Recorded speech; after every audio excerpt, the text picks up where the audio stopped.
What's Up, Roadie was created as a safe space for the 12 million strong live entertainment and theatrical professionals. So my goal is to keep the conversations of mental health awareness and assisting with live entertainment professionals and the thriving of our industry, getting back to wherever we can.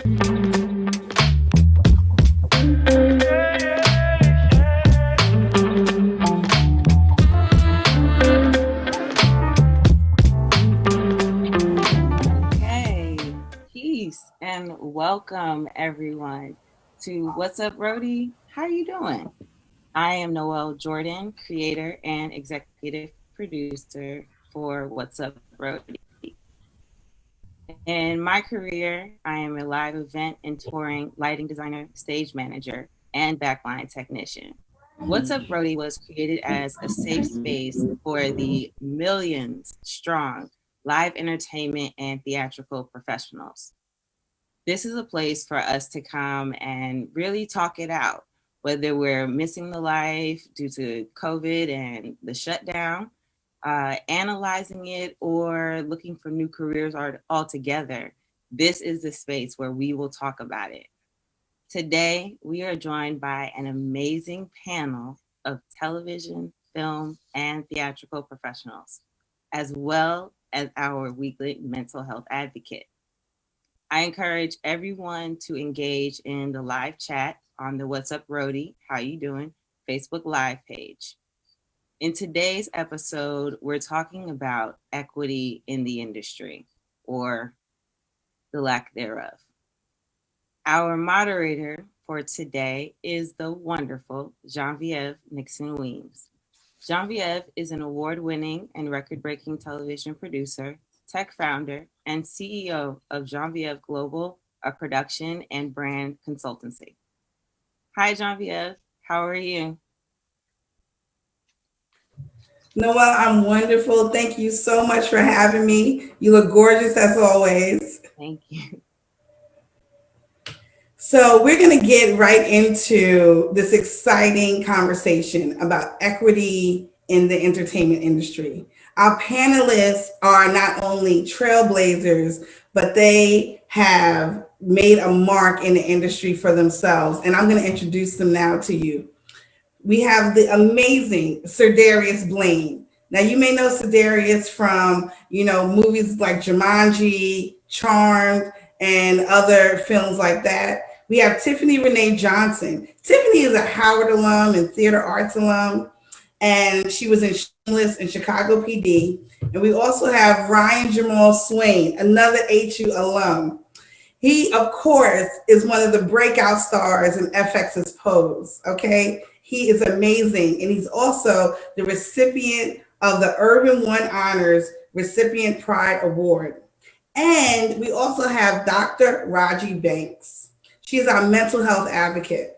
She's also another HU alum, and I'm going to let them introduce themselves now. And I'm going to start with Ryan. Ryan, tell me how you've been, what's 2020 and going into 2021 been like, and a little bit about, your history. Yeah, so to answer your question, 2020 was a year of huge transformation, huge loss, but also transition and things that needed to be done. I'm Jamaal Swain. I'm from Birmingham, Alabama. I'm the eldest of four, and I think as we move into 2021, I think my hope and my desire and my prayer is that we have space for a huge reckoning, both spiritually, physically, mentally. I know for me, that would be amazing. And then also just to know that we're doing what we need to do to be where we need to be. So that's all. I'm not going to do too much, but I really am excited about this conversation and to be in communion with everybody here. And let's get it popping. So, hey, everybody. Tiffany. Hey y'all, I'm Tiffany Renee Johnson, and I'm an actor in Chicago. I'm from Chicago originally, and I'm excited. I'm excited to talk today and to talk about something that's very important, and a conversation I want to see continue to happen. 2020 for me was a journey. It was a journey. It was a breaking open, wide open. It was very transformative for me. I learned so much about myself, and about who I actually am, and who God sees me to be. And it really challenged me to be better, to be better than I was, and to continue to be better. And so for 2021, I want to just make sure that I'm using all the stuff that I learned last year to make me a better woman, a richer artist, a better human being. Yeah, I'm excited. I know that people were trepidatious moving from 2020 into 21, but I'm excited. I think that we have no idea what's ahead, but whatever it will be, it will change us. It will make us better. It'll challenge us and hopefully make us even more beautiful, and challenge us to see the beauty in everything, really. Thank you. Dr. Raji. So, thank you for the introduction. I am a psychologist, educator, and artist by trade. And so I would say, as far as 2020, it was a huge, major transition for me personally and professionally. But it was also an opportunity for me to take a step back and really look at all those areas that I had developed expertise in, and use them not only to continue to serve the community that I support, but also within my own family, right? So I definitely took a moment to just pause, pivot, and persist, and make a conscious decision, in a lot of different areas of my life as to which of those P's were important to implement at that time. And I have to echo Tiffany's sentiments and the transformation that I experienced in 2020. So 2021 is just a continued journey of that. And I am looking forward to this conversation. Thank you, Dr. Raji. Sir Darius. What up? Sir Darius Blaine, professional trash talker more than anything. I'm an actor by trade, as Doctor said, but I'm an entrepreneur as well. And probably my greatest role is fatherhood. So learning how to rid myself of toxic masculinity that I've either participated in or have perpetuated, and learning how to be the best dad I can possibly be while not having one, myself growing up. So it's a learning process. 2020 was actually a year of blessing for me. A lot of really great things happened. Of course, the terrible tragedy that we've all collectively experienced was there, and it's constantly in the foreground. But gave me an opportunity to rest and not have FOMO, because I tend to be a workaholic a lot of times. So I wasn't missing out on anything. And so it's been great catching up on like 10 years of exhaustion, during this time, and also being able to kind of go back to the basics and realize it was truly important, and focus on those things for myself. So I'm looking forward to everything that's coming in this bright new year. Amen. Thank you guys so much for being here. So we're going to just jump right into it and talking about equity in the industry. So equity is defined as the state, quality, or ideal of being just, impartial, and fair. See, the concept of equity is synonymous with fairness and justice. And it's helpful to think about equity as not simply being a desired state of affairs or some type of lofty value. Equity is something to be achieved and sustained, something that we need in our community, that we need in the entertainment industry. And we're coming to you not only as, people of color, but people who have experienced success in this industry, and to get your opinion on equity in this industry.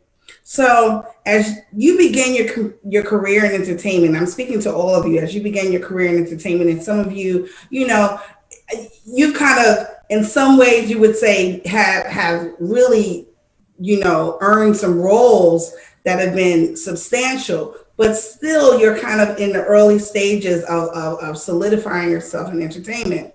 And what examples of adversity have you overcome as a person of color in the industry so far? Anybody can jump in.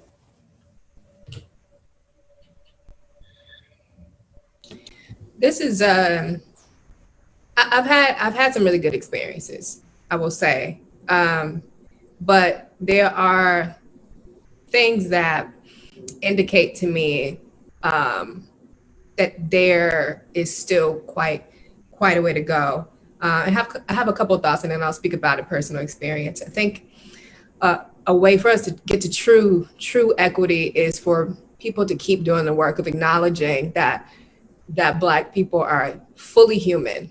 You know, we're fully human. We feel all kinds of things, a broad range of emotions. We laugh, we cry. You know, we're not always strong, and not always, you know, no nonsense. I see that in breakdowns a lot. No nonsense, you know, keeps it a buck. It don't say keeps it a buck, but you know what I'm saying. Essentially, that's what it says. And it's just like, yeah, we're that sometimes. But sometimes we break. Sometimes we aren't no nonsense. Sometimes we're soft. And not a monolith. Absolutely. We're not a monolith. Black people are not monolithic. So I think really understanding that we're human, you know, fully human. I'm starting to see more of that, but I want to see even more. And it's going to require people to unlearn the things that they've learned about who we are. I was going to add something, but I'm going to leave that. Okay, hold it, because I'm sure it'll get interwoven. So what other personal experiences have either of you had, like, you know, starting out in the industry? Man, I have so much to say, but I don't even know where to start, which is why I was just like, every time I went to speak, I was like, because, you know, here's the thing. We get constantly treated as though they're doing us a favor by us being in the presence of them, or being on their sets, or being, you know, involved in whatever, as if we didn't earn it.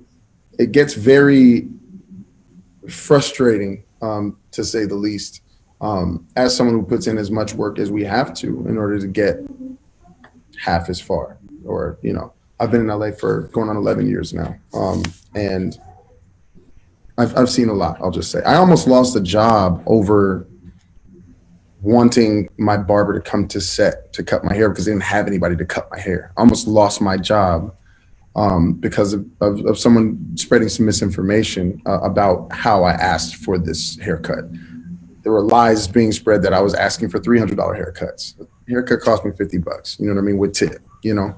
But I had to outsource my haircuts. And the other girl who was the lead on this top billing show also had no one to do her hair on there. She's a woman of color as well. She had no one to do her hair. Something that simple, you know what I mean? We're not prioritized when it comes to our needs, but every Black hair and makeup artist in the trailer needs to know how to do everything, you know, but sell hotcakes. You know what I'm saying? So it's very odd, you know, to see in 2021, even still the constant mistreatment, the lack of equality. I think equity is about providing value, right? If I buy a home and I have equity in it after a year, it is now increased in value. We increase value wherever we go. We are the equity.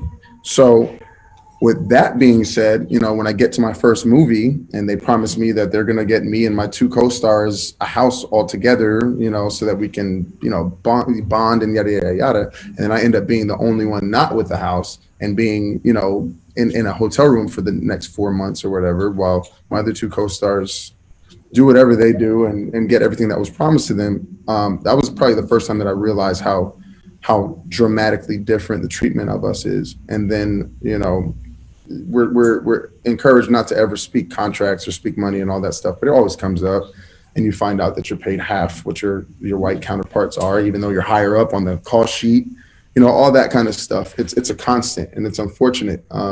You know, I mostly do film, but I have done some TV. I've been series regular. This is my third time now. I'm on a show in Chicago actually called The Big Leap on Fox, which is going to be taking Empire's time slot in the fall, most likely.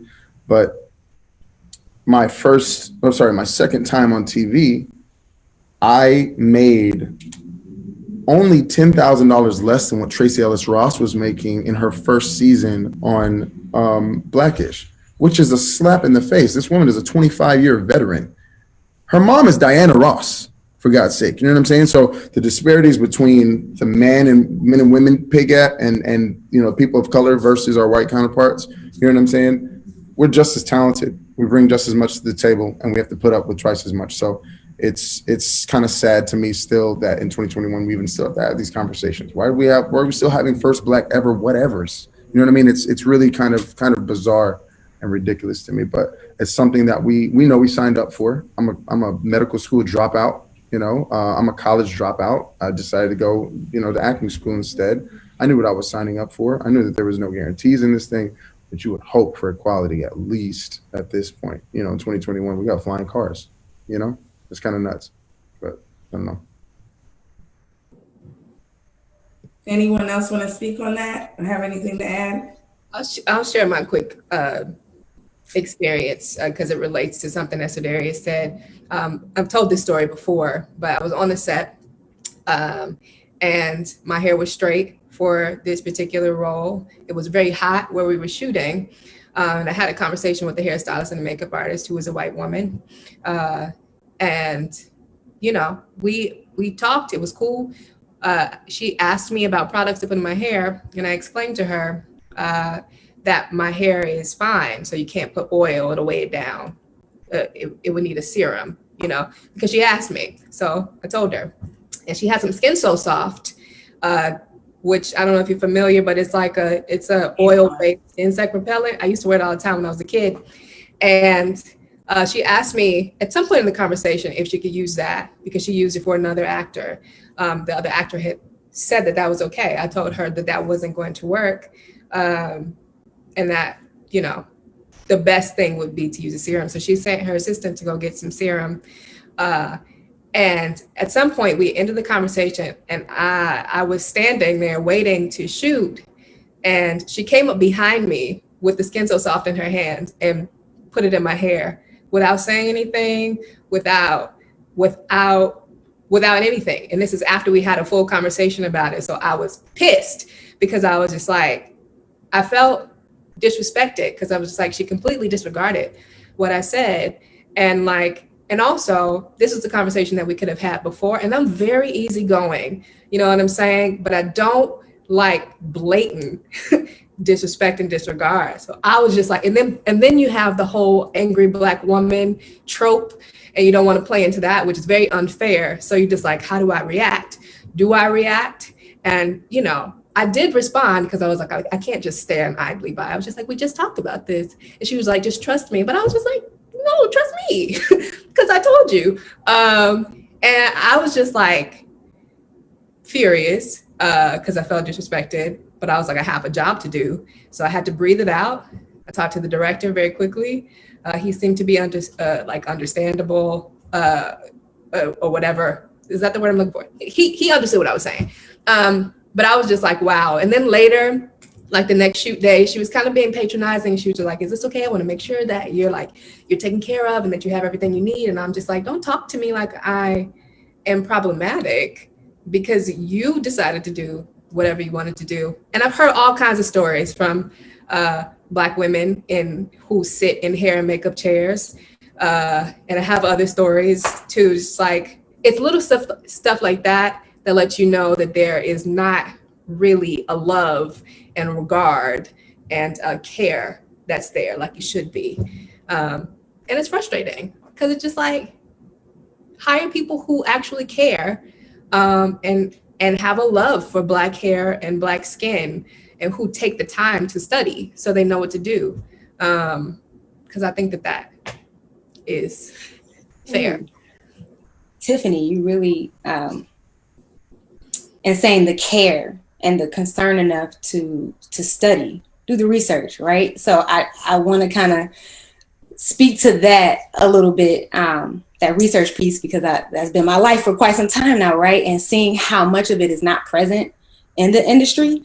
So Darius, like even your comment around the barber, and Tiffany probably remembers this from our training where during stage makeup, we had to learn, you know, that we may have to walk into these spaces with our own makeup, right? It's only been recently, you know, that now they're doing the research and studying, when it came to the tights, when we were dancing, nude was one color, as if nude is supposed to be something that is nude forever. You can find your nude, not we're all just going to use these same nude tights, which are not nude on us, right? So it made me think about, even in my modeling, days when I would have to take, my own makeup because no one knew, how. So that's number one. But then when you try to bring your own resources, essentially, you're made out to be the bad guy, which it sounds like, to be the case with Sir Darius and his barber. Now you're being this, ego-driven person, all because you're trying to make sure that you're okay, The director actually called me a prima donna for it, actually. He actually called me a prima donna. But yeah, go ahead. And I think it even gets deeper than that, because I know I've experienced this, and you all can speak to it, more so because you're in the entertainment and you've been in it for quite some time. I'm just kind of re-entering, but we've just begun to receive the opportunities and the platforms to tell our stories authentically, right? And so I fear that the progress may be stunted, right? If we then go in this direction of playing into the hands of those appealing to us. I mean, I just put out there, Howard got Donkey of the Day the other day, like out of all of the, and I'm only going to touch on it a little bit because I'm sure some of our folks going to see this, but I mean, have we been given the opportunity to tell our story before, someone else is giving this opportunity to tell our stories? We've just been given that opportunity, and now we want to, kind of let other people tell that authentic story. So that's when it's like, okay, I thought we were moving in the direction of equity, but now are we taking a step back, when we see things like that happening? Yeah. I think for me, because I mean, the stories of Tiffany and Sedarius, I mean, they're dominant. I mean, we all have went through them, you know what I mean? And so I was trying to find my way into this conversation. And I think that my starting point is the fact that Black and brown people have been kings and queens of behavior modification for this, I mean, for just society and shit in general.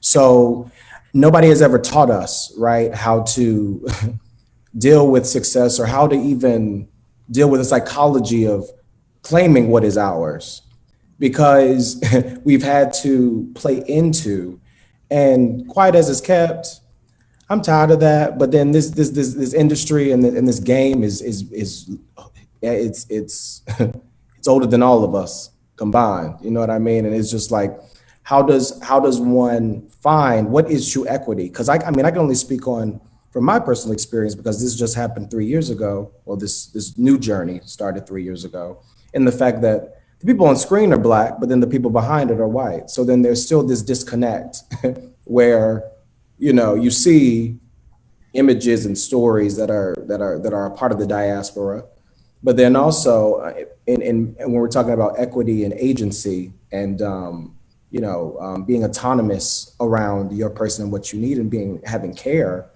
there's always a disconnect, right? And I think that it just, I'm more concerned about not us and them, but just like, how do we create our own inclusion? Yeah, like how do we? Because at the end of the day, there was a article by Ta-Nehisi Coates in The Atlantic about Kanye. He used Kanye as a composite around just like how the psychosis of Black people and success, and how people don't teach you how to deal with even a modicum or a small thing of it, right? And how you see the trajectory where Kanye has been here, been over there, been back there, been, all that, just to try to figure out some semblance of his own autonomy and his own self.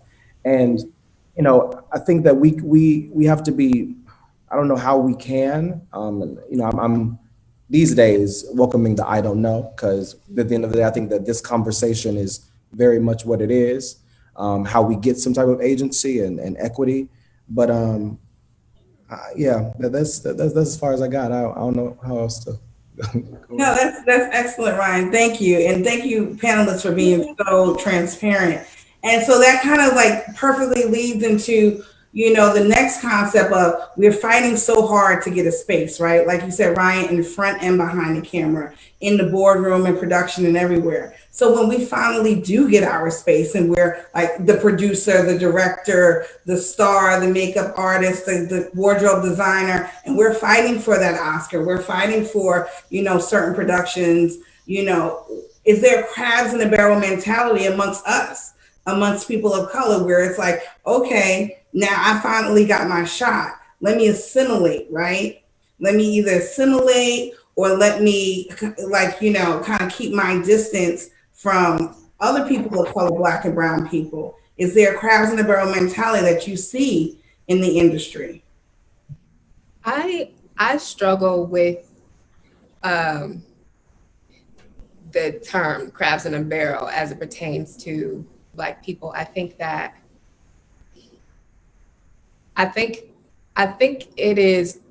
it's troubling for me because it insinuates that we have more of a problem with pulling people down or keeping people who look like us down than everybody else. I think that is a byproduct of racism, quite honestly. The things that consistently try to get us to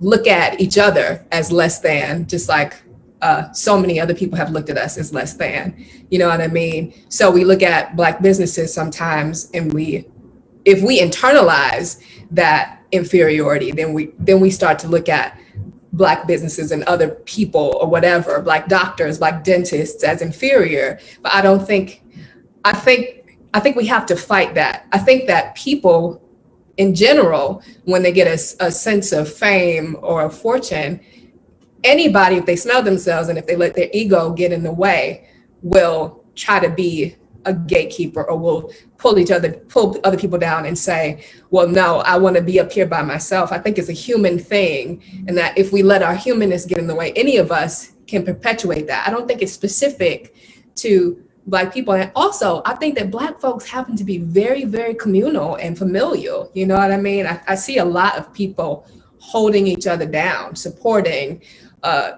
sharing the work of other people, buying stuff, going to see people's films and watching their shows and all of that. Like, I see a lot of community. And I choose to believe that there's more of that than there is a pulling down. And I don't think that's just the optimist in me. I think that's just actually what I see. So that's just that's how I view that whole thing and that term, so to speak. Do you think, Tiff, that it's just like, I'll give you, but so much? Because I'm curious about this conversation too, right? Like, I'll help you enough, but I won't. Yeah, I'm curious about that. Yes, there's a crab in the bucket mentality. Yes, there is. Absolutely is. Mm-hmm. I have to say it. I mean, I agree with a lot of what you're saying as well, Tiff. And I'm sorry, I don't mean to cut you off. That was just for dramatic effect, Ryan. So if you're still talking, keep talking. But yeah, I've definitely experienced that. And I think, you have to look at where you are as well. Chicago is a more close-knit community, I would probably say. In my experience, and Chicago is also my favorite city and also happens to be my second home now. So I don't think maybe you have as much of that, because it's a community that very similar to how Atlanta is also still trying to be at the forefront of entertainment. Despite the fact that they shoot every movie there, they do not pull the talent from there. So the talent there is actually very closely knit. Now, you get to LA, get to New York, a little bit different. It is a byproduct of racism. It is cyclical as well as an everlasting cycle that is taught to pit us against each other, which is why myself, when I came here in 2010, I started a term. I had 2 Black male actors as my roommates, and we were all completely different. One of them was 5'7", I'm 6'5". You know what I mean? And we'd be sent in for the exact same jobs because, of course, we all are the same, right? there's an old joke on comic views like, oh, we're looking for a black man between the heights of 4'11" and 7'2". You know what I mean? It's exactly what it is. So we made a pact that we would never, block each other from jobs or be jealous about anything. There was times that I would, book a job that my roommate auditioned for and vice versa. And so we had a term that I started saying, keep it in the camp. So for me, whoever's in my camp, I want to win. There's enough food out there for all of us. So in that cyclical racism, they tell us that there's only one plate and one of you is going to get it. So it has to be survival of the fittest. So that's where the crab in the bucket mentality, quote unquote, comes from. Now, on the inverse, I'm pretty much always the only black guy in anything that I do. It just kind of is what it is. I always kind of have been. And I would see over time, first of all, I struggle with like social anxiety and stuff like that. I know I talk a lot, so you probably can't believe that, but it's a defense mechanism of nervousness and my armpits are itching right now, right? But I would not go to certain functions because I was nervous and I didn't know enough people there, so I wouldn't go. And over time, once I started kind of getting a hold of it, getting a grasp of it, I would go to a BET event here in LA or, in Beverly Hills, or I would go to, whatever black project it is to go support it. And people would see me there and be like, oh, I didn't know you even mess with us. Oh, I didn't know you F with us. Like, I thought you only did white people stuff. And I'm like, I started responding. I was like, y'all don't give me jobs, honestly. You know what I mean? It turned into a thing where like people were literally thinking that I thought I was better than them. That's why I wasn't going to their events and stuff. But at the same time, they would have to acknowledge the good things that were happening for me, but it would always be in a really underhanded, undercurrent kind of way. And it had to be addressed. And I started feeling some type of way about it. So I started asking my agent and stuff like to submit me for more projects like that. And I wasn't booking the jobs. I still don't now. But the crab in the bucket thing is, again, like I said, it's cyclical. It comes from them trying to make us think that there's not enough work out there for us all. I've actually gotten to a point where I've told my agents and managers too, a few years back, maybe 4 or 5 years ago, me and Michael B. Jordan, who I've known for years, like, don't submit me for quote unquote black stuff. Submit me for human projects. You know what I'm saying? I want to tell colorless stories. I want to be the superhero that is called Dad at night. You know what I mean? I want to be someone who goes to the ends of the earth for his family or for his wife or for his woman and stuff like that. So to dispel the myth and the idea, all the myths, ideas, and stereotypes that plague us as an entire society. You know what I'm saying? So the crab in the bucket thing can be remedied, I think, by that constant support that you claim to see, Tiffany. I do see that as well on the other side of it, but by demanding quality, demanding excellence from us at every turn. So then they can never say that there's a shortage of black talented actors, because that's a stigma as well. You know what I mean? They'll try to cast a project with just a black guy for like 3 days and like, oh, we didn't find one. And then the project turns into an Asian guy or a white guy or whatever it is. I mean, I've been a part of so many of those processes and I'm like, this doesn't make any sense to me. I know so many talented black guys, but they only know 3 in the entire industry, So I don't know. First of all, Sir Darius, you said Chicago is your favorite city.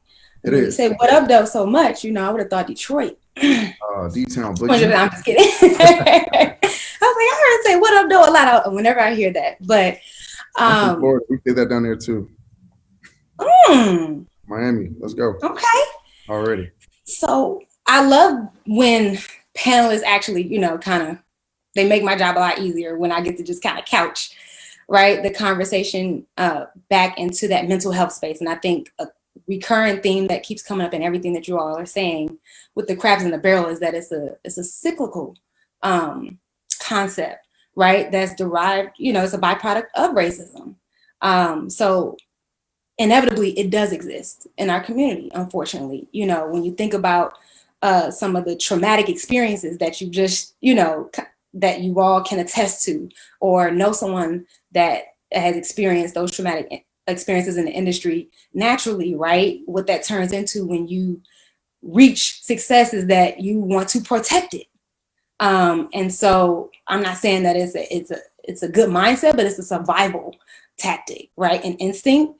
But at the same time, if we take that concept and we say that it came from slavery, because if we're talking about, it's crabs in a barrel, existed then as well, right? And so those that got handpicked, who might have been in the house, there were those who fed into that concept for survival. But then there were others, as Tiffany, alluded to, who, because we are communal by nature, they took that risk, right? To, okay, I got access to these scraps, so I'm gonna pass these through the back door, and make sure y'all can get some of the same food that I'm eating, just to kind of share, whatever it is that they had. And I think that latter piece, when we are able to rise above the survival mindset, of the trauma that you've experienced in the industry, and you can, go back into that communal space, that communal mindset, right? And make sure that you're helping to create wins for other people. That takes us back to that concept of equity, right? When you're courageous enough to, again, get to that point in life, but also want to figure out how can I also level the playing field for everyone else so that they also don't have to experience that same journey. Yeah, and one other thing that I thought, I think that we have to be careful too. On the other side, I think that something can be interpreted like incorrectly. Like if I choose not to do a certain project or certain work, somebody else can look at it like I'm trying to keep something to myself or whatever, or not share the love, but I also still have my artistic integrity and autonomy, and also like the right to say what you're presenting is not solid. I don't know if you're trying to take advantage, or I don't know if you have really done the work or whatever based on what you're presenting to me. So like if I say no, that doesn't mean that I'm saying, or that doesn't mean that I'm trying to exclude or not to partner, or that I am trying to keep you down, you know what I mean? Or not trying to share the love, but I'm still an artist and someone who has opinions. And as a woman, what I'm learning is it's difficult sometimes to assert yourself and to say no, and to tell people this information is missing. I'm not just going to agree to this because you're afraid of being misread, or that people won't think you're being nice, or all these things. But it's just like, I'm learning to just be like, these are the things I need. If they are missing, I expect for you to present them, or don't expect for me to do the work. And it's not about anything else but that. So it's all kinds of stuff in there, and nuanced and layered. But yeah, I mean, I see the points that you're making, Sedarius, and understand that it's different in all like regions and stuff, and that can be a bit of an optimist, but I think it's based on what I've seen, and just through my lens of experience, Okay, so at the point that we're all at in the industry, and we've gone through this and we've seen it, and we constantly are seeing it, and like you said, there are nuances and differences in representation. Once we're through the door, right? Once we've kind of created a space for ourselves, and we've kind of found our counterparts, and like you said, Sir Darius, we've kind of kept it in the can of the people we can trust that is not, kind of sabotaging us in ways.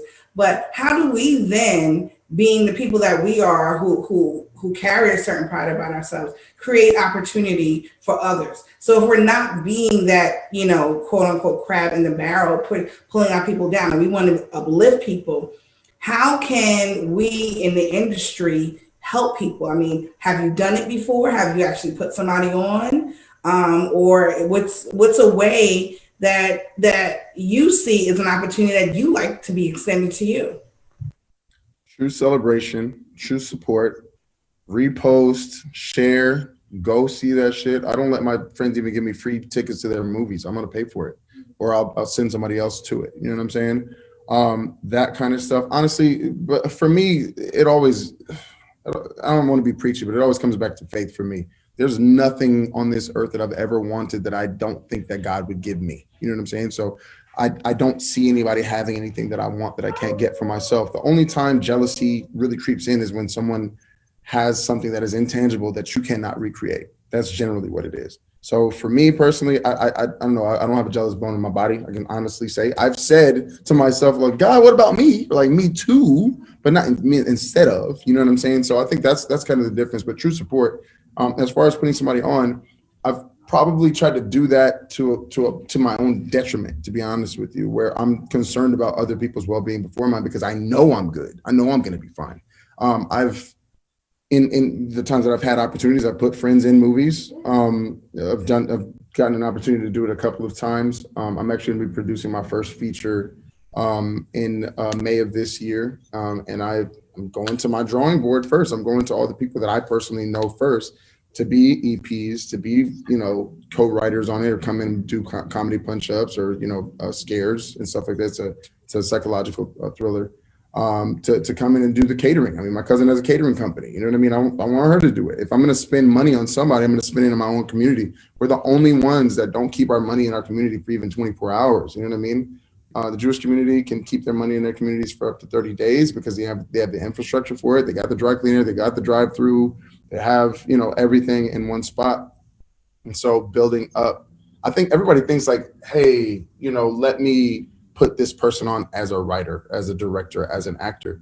Something as simple as using them as your dry cleaning service, can go a very long way, get them their first movie credit. I have a music producer friend who has been trying to break into movies for the longest. He's doing my score for the movie, you know what I mean? And he's very, very reputable. He's put some of the dopest people on in the industry, period. But I try to find any possible chance. If I'm going to spend $1 somewhere, I'm trying my very best to spend it in my own communities. Even with I started a travel company recently as well, like a VIP travel company. And I hired internally people that I knew. I hired a publicist that I personally knew who happens to be Black. I try to be as unapologetically Black as possible. I don't ostracize other people, but I know what we need, and we need our infrastructure built first. You know what I mean? I'm all about the Black Wall Street kind of mentality. That's me. Yes, yeah. Now, Pose was a groundbreaking, it is a groundbreaking TV series. I mean, we brought out the culture of New York ball scene. Now, being from New York, that is everything. It is truly an underground culture from the 80s that we knew about in New York. Like Madonna and other, people kind of put onto the main stage. But Pose gave you the background of what it is to be in that ball scene. And Ryan, you have had a massive impact on your audience. Your audience has not only been recognized, they see themselves in the characters, they see themselves in the writing, and they can relate. I can relate to even some of the people who pass. I have family who pass. And what is it being a person of color in the LGBTQIA plus community, and what that is like trying to have equity and inclusion? Because that alone is its own, you could say, group of people. And now we're talking about intertwining that into the entertainment business. What's that like? Well, I think that, just preface that, thank you for that, first off. But then also, we've always been here, right? Like, we've always been in this industry. I mean, it ain't nothing new. I think that what Pose did well was that it showed that you could cast and put people behind the scenes and in front of the camera authentically, and it can sell. It's marketable, right? And, for me personally, what that show has given me is the unapologetic permission to choose my truth over my safety. And I'm going to explain that a little bit more in depth, because, when you choose your truth, when you choose your authenticity, sometimes it doesn't warrant your safety. You know what I mean? And even in this very conversation when we're talking about, barbers, what we need, hair, et cetera, there's always this risk that you're taking to not be seen in your full self. But indeed, knowing that your superpower and you being truthful is indeed what makes you marketable, magical, And I find that, the show,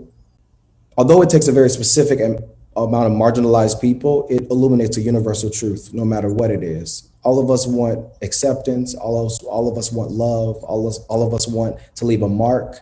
And so what that does is it provides a sense of equity and empathy and compassion for people outside of that that subcategory, right? I mean, LGBTQ people, LGBTQI plus folk are that's one part of them. That's not all of them. And I think that we have to move from that now. I mean, we are so easily, specifically in this country, so easily pounded in thinking like compartmentalizing people as just this and that and this and that.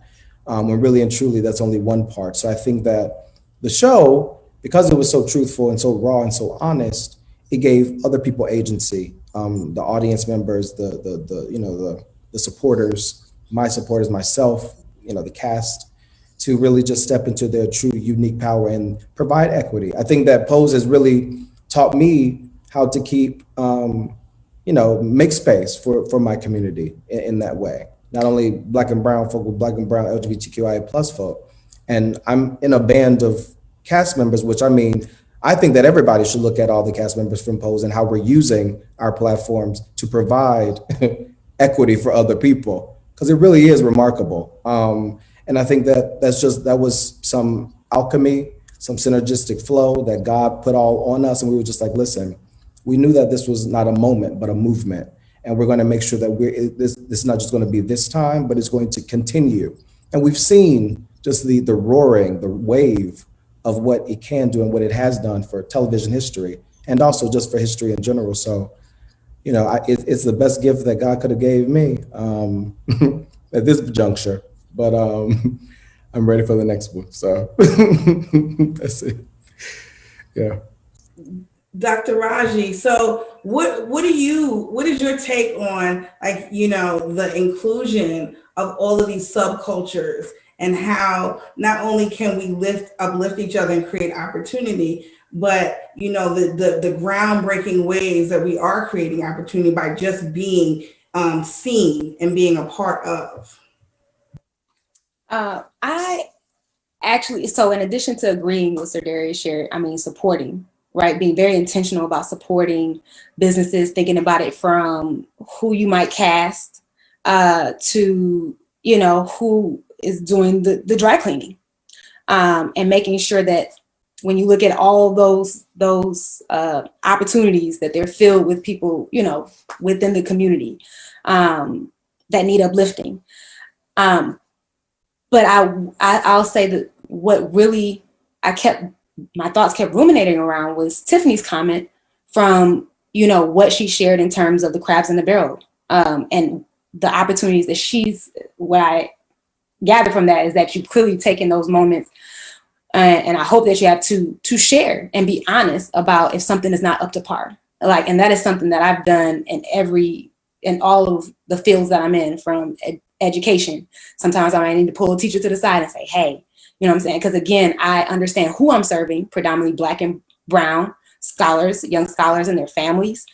So all of those are service, essentially, industry. That's a service industry. In the psychology world, you have to do it there too, where you're having real talks about, okay, this is what you need to make better. Because what we can't do is emulate the other and try to dish that same BS, to our community. You can't do that.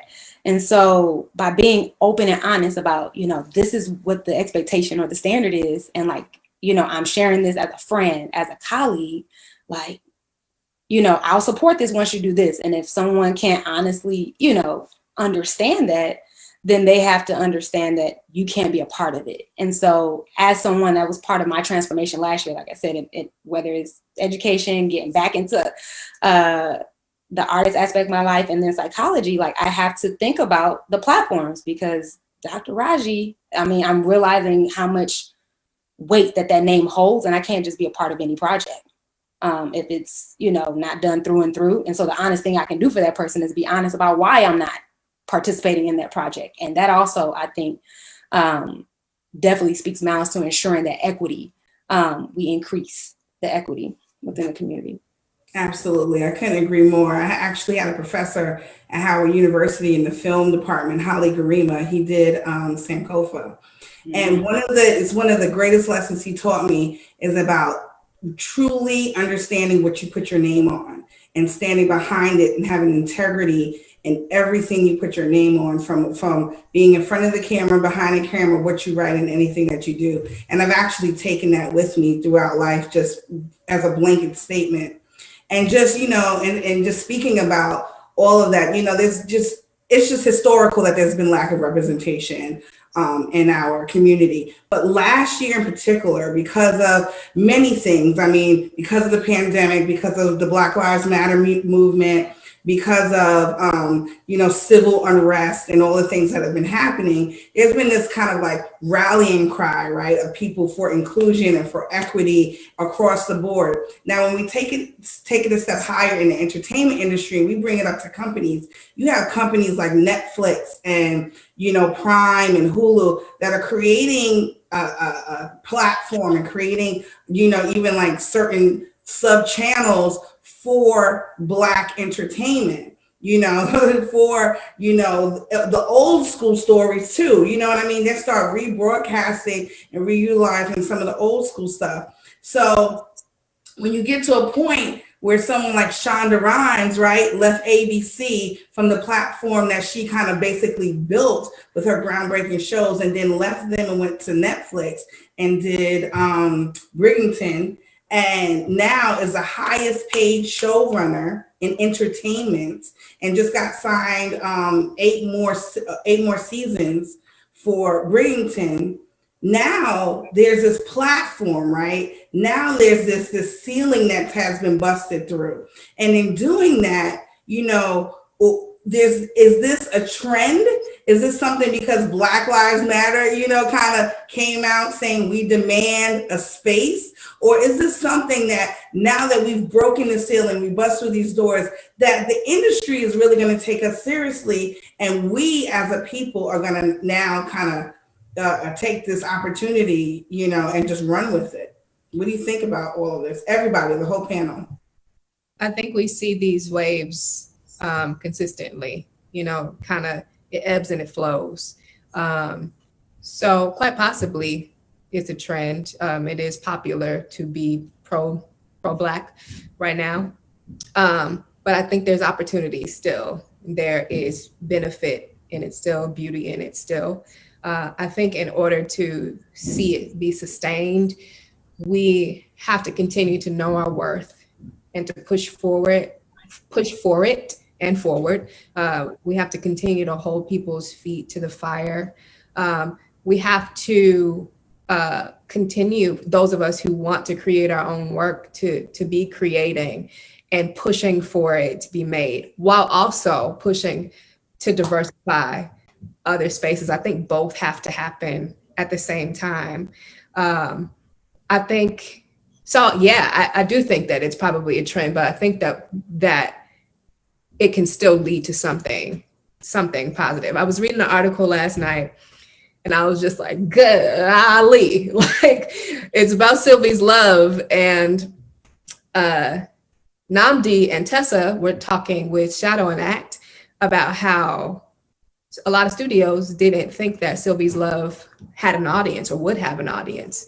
And that goes back to me saying that people don't fully see us as humans sometimes without even realizing it's an inadvertent thought that they have. And it's hard to see Black people just existing without going through any sort of trauma, even though it was in a time where there was a lot of trauma going on, but just existing, just loving, and we know this stuff is going on in the background. We know somebody might be getting profiled down the street, but this story is about how these two people fell in love. And for people to say there's no audience for that and to actually believe that is so puzzling to me. But they pushed and persisted anyway until they got the movie made. And that's the kind of persistence we have to have, not taking no for an answer. And then eventually, I hope that people just start to change what they think is marketable. Time and time again, we prove that all the things you don't think are marketable and don't have an audience do. We've seen it in all kinds of ways. So it's just like, and we can't make people change, but we can push to get the stuff made anyway. And my hope, like I said, is that the way that people see Black people starts to evolve, and we start to see it not just on camera, but behind the camera. We see it in the writers' rooms. We see it in the scripts that get greenlit. We see it. By in the programs that happen before things even get written. Like, what are you choosing? We see it in theaters who aren't just choosing the Black plays that exist with trauma intertwined. Like, those stories are important. I'm not an actor who believes that we don't need stories about the plight of Black people in America. I think those are important stories. I think we have to continue to tell them, because we're only one old great grandma removed from slavery, quite honestly. So it's still fresh. You know what I mean? There are people living who experienced the civil rights movement, and now they're existing in another movement right now as we speak. So we have to keep telling those stories, but we have to broaden it, because like we said earlier, we're not a monolith. There's a broad range of things. We're full people. So when you're picking your seasons, think about that, and like, know that it's okay for Black folks to just exist like everybody else. Sometimes we'll be in pain. Sometimes we'll be fighting the good fight. But sometimes we just trying to figure out how to get the person that we love to see us. Sometimes we're trying to, I don't know, there's a myriad of things. But yeah, I don't know where I started. But, Human stories, real human stories. Absolutely. Yeah. We're human beings. That makes multifaceted. Yeah.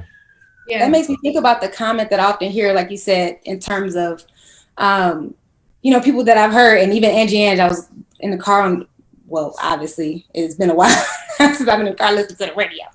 But Angie, and it was just like, I forget what movie had come out, and everyone's just like, we're exhausted of hearing about slavery. Like, granted, we need those stories to be told, but for people behind the scenes, who were maybe evaluating Sylvie's love script to say, I don't know if people, you're clearly not listening to us, because some of us are, we want to see something else besides that. So who are you listening to? And that also makes me think about going back to Netflix and Amazon Prime. And I know that I get frustrated seeing the Black category. Like, why isn't this movie just amongst the drama? Why is it a Black drama when Black is American history? So it's some way it still is like, and then we performative shit. It's performative as hell. Just like, why y'all? What's like? I gotta go to the back of the stacks. Some where to find. Why do I have to search for the Black drama? Yeah, the drama. It's like the Black hair care aisle.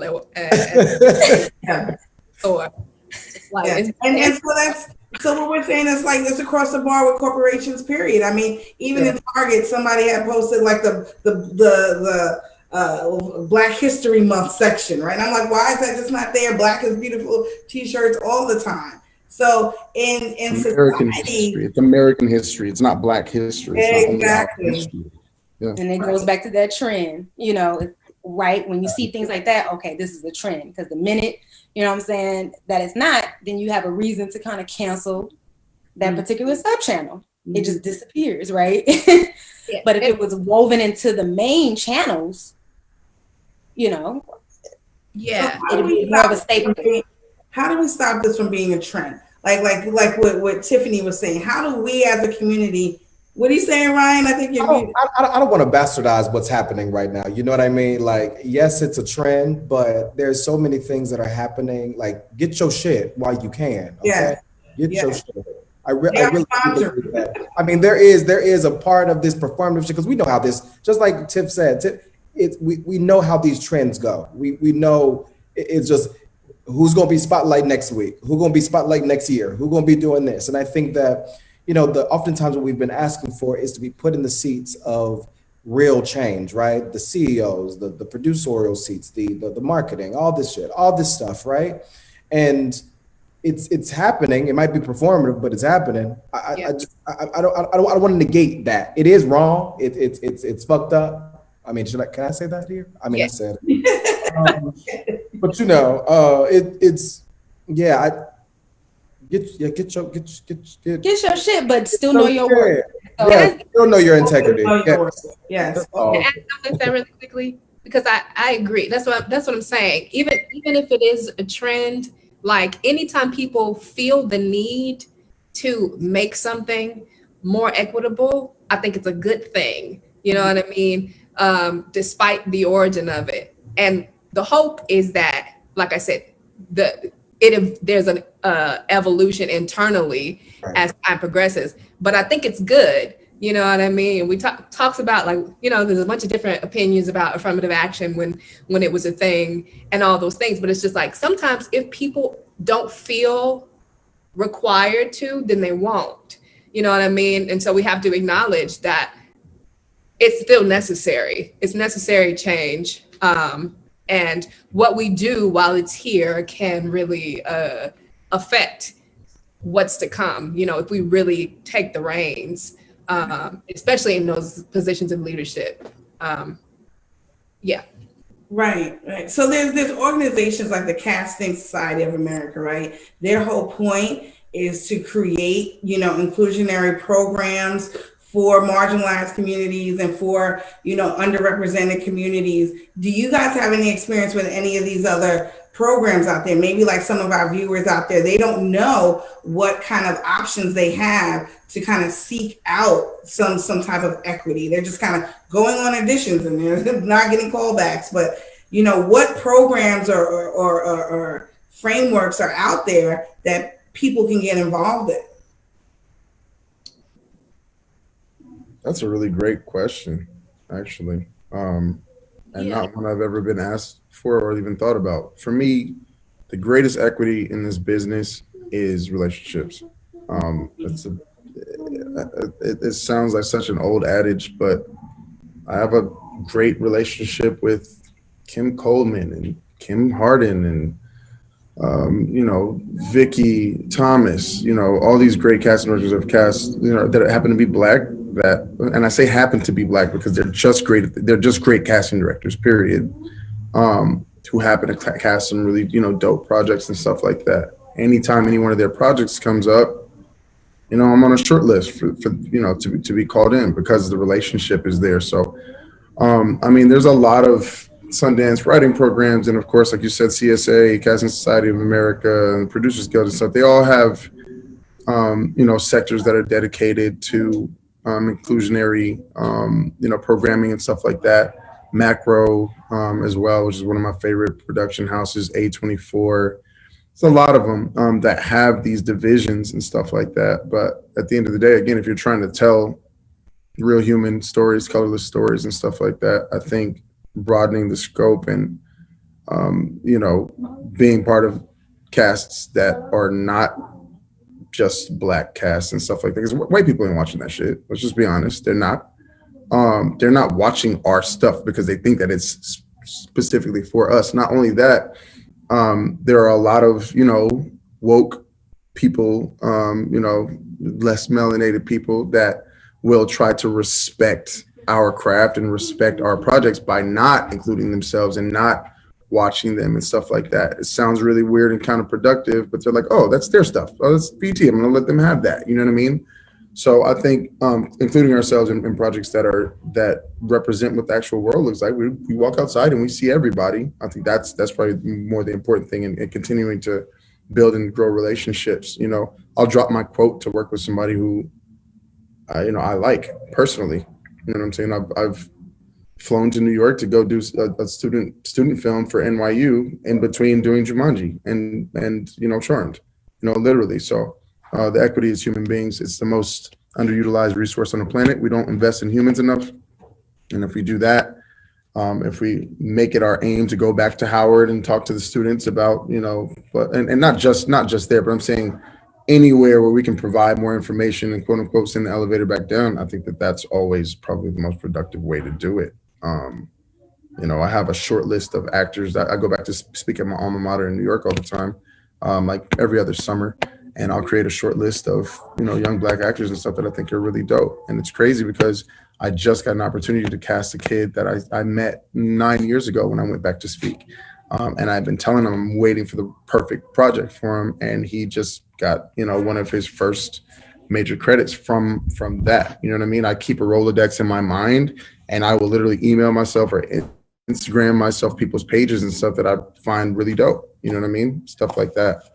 But, you know, specifying just like Black projects and stuff like that, I think that might actually kind of be counterproductive at times. Sometimes it is really important and it's necessary. And this is how you get Dear White People, you know what I mean? With Justin Simeon and Lena Waithe and all them. They didn't give up on it and they created a space for themselves. But I think we got to, put ourselves out there, cast a wide net, so that we're not turned into a monolith as well. Absolutely. So, Ryan, just going back, do you feel that it's important for, people of the LGBTQIA plus community to like tell those stories like Lena? Like Lena is dope, period. But is it more important that she be of the community to tell the story, or should we just as Black people, regardless, we tell that story? And is it just kind of like what Dr. Raji was saying with why Howard got a little donkey the other day, is because they had somebody not of us telling our story. So is that important? And do you want to see more of that? And what do all of you want to see more in the industry?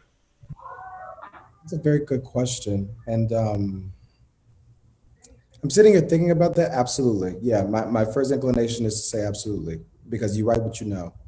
That's number one. I think that is necessary. So Lena, or whomever, Stanley Kalu, he's an up and coming person in the industry as well. Excuse me.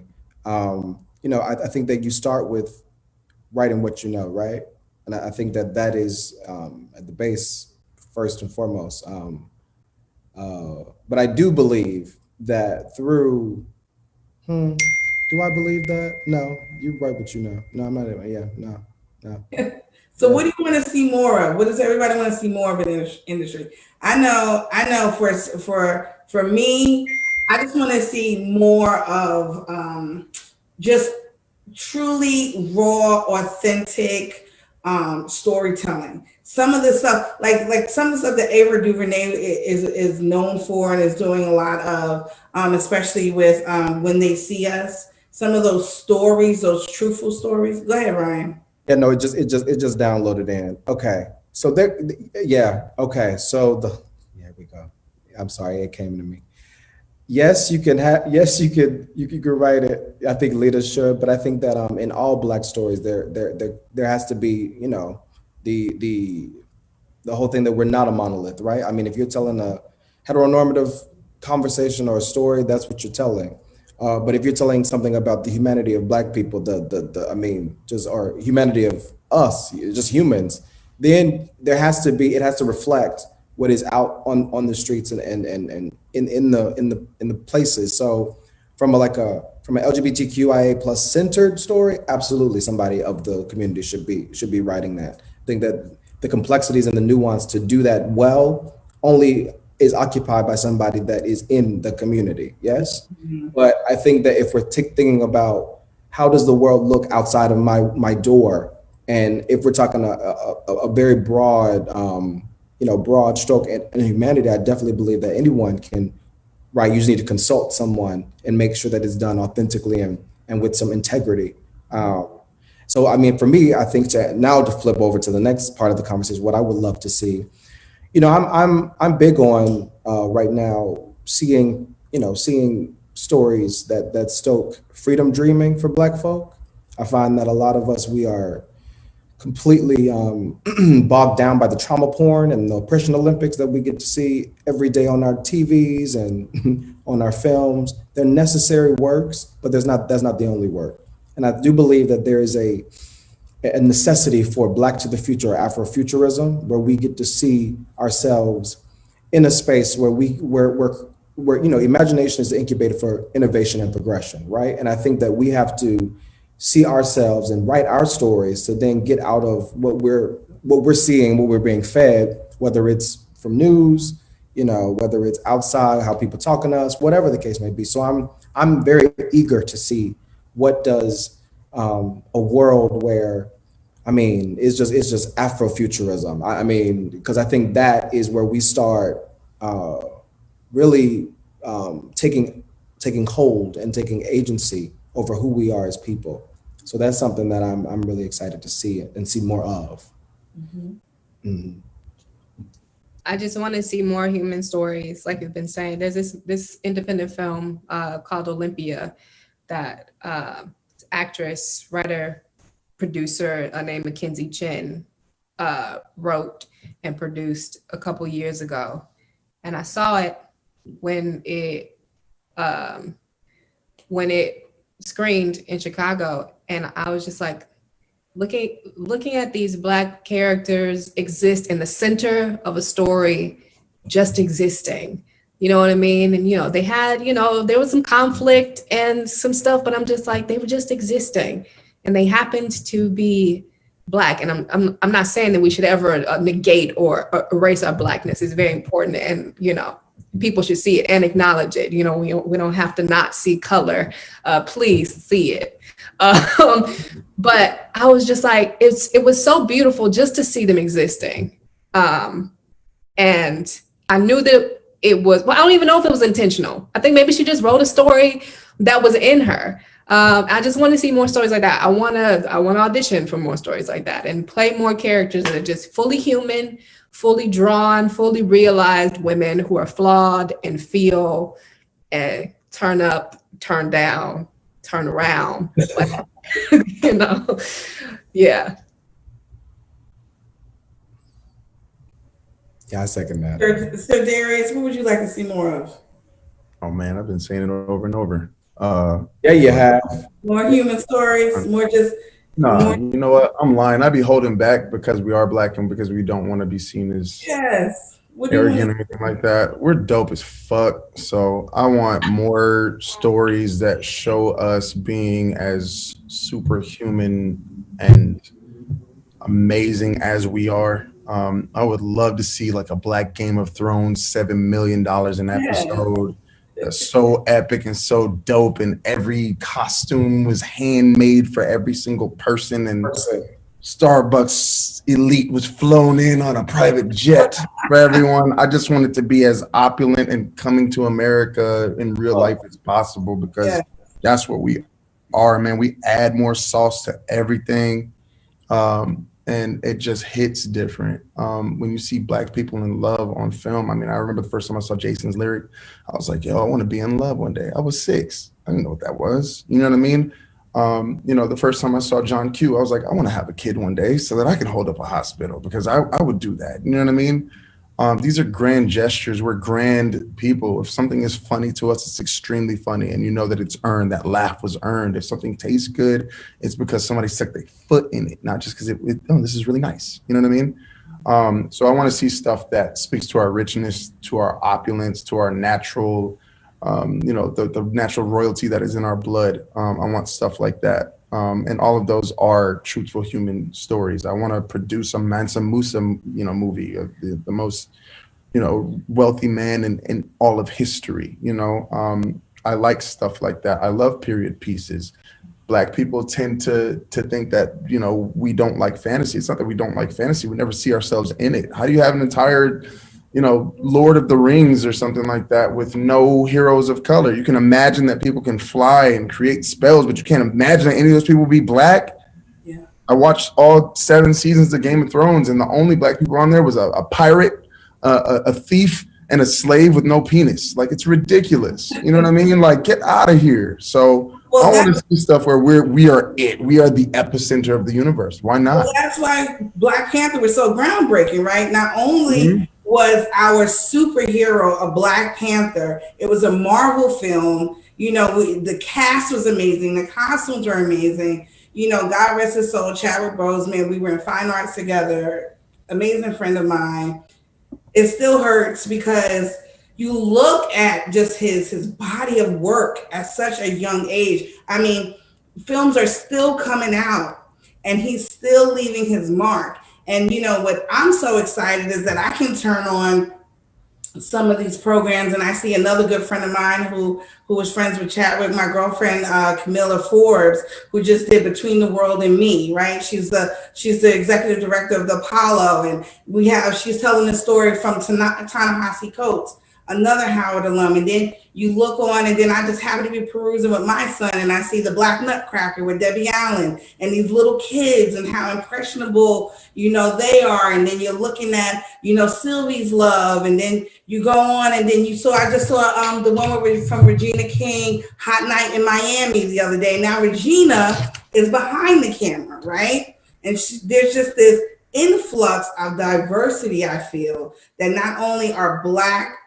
people, not just Black people, but people of color in all stages are coming out. They're telling their stories, and we're telling a wide range of stories. We're not just telling boys in the hood gangster stories, and those aren't the ones that are just being seen. And even going back to, Shonda with Brigington, is like that has, it's a bit salacious, right? Because of, the key story behind it, but it is a genuine story. And what I loved about it, not only is the queen Black, but as you look throughout the film in the court, there is no level of status in there. You see Black people that have the same status as, the elite white people in there. And it's just not even part of the conversation. And I think that's what's really beautiful and caught me about it. But, we're just right now, we got to wrap it up. But I just want to ask each of you, what's next for 2021? Where should everybody find you, follow you, and, check out your latest work and stay on top of everything you're doing? Tiffany? I don't know. I'm auditioning, and those are starting to pick up again. The pandemic was interesting for auditioning for me, like it was for many of us. So in the meantime, I'll continue to work on myself as I audition and write. So we'll find out together. So where can they find you, Tiff? What's your IG? You can find me on Tiffany Renee J _ on Instagram and Twitter, and my website is tiffanyreneejohnson.com. I just started a blog. I don't know what I'm doing, but if you want to come and join me there, feel free. Okay. Sedarius? Hey. At Sedarius Blaine on Instagram. On Twitter, I will talk trash back. I have a film coming out this year called The Knocking, which is my first horror film. I'm excited about that. We're going to go into production for another Jumanji, probably at the end of this year as well. Actually making an announcement tomorrow, but you heard it here first. I'm doing the Kurt Warner biopic out in Oklahoma City called American Underdog. And then you can catch me on The Big Leap this fall as well on Fox. Holla, holla. Awesome. Snap. Ryan.